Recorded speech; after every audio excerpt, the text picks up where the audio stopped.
آپ کو نہیں لگتا کہ آپ نے جسے کہا جاتا ہے کہ شیر کی کھچار میں ہاتھ ڈال دیا ہے آپ نے، کیونکہ یہ وہ سمجھا جاتا ہے پاکستان میں کہ یہ اتنا حساس ایک ایشو ہے یا ایک ایسا طبقہ ہے کہ جن کے بارے میں کوئی بھی ادھر جانے سے ڈرتا ہے، اور آپ نے ان لوگوں کو چیلنج کر دیا؟ حساس ایشو تھا جب ہم افغانستان میں ہم نے ایک لمبی طویل جنگ لڑی ہے، irregular کانفلکٹ میں رہے ہیں، اس سے ہمارے ہاں ایک جو مذہبی طاقتیں ہیں ان کو طاقت ملی ہے۔ پاکستان بنانے والے لوگ ایسے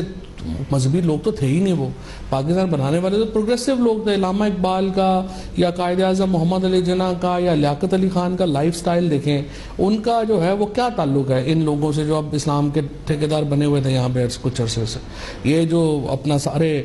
جو اسلامی جو ہماری پارٹیز کے جو لیڈرز ہیں، ان کا حلیہ ہی ہمارے جو اپنے قائدین ہیں یا جو پاکستان بنانے والے ہیں ان سے نہیں ملتا، ان کا لائف سٹائل ہی ہم سے نہیں ملتا۔ وہ روز صبح اپنا جو ہے وہ آملیٹ انڈے سے ناشتہ کرنے والے لوگ، سینڈوچ کھانے والے لوگ، اپنا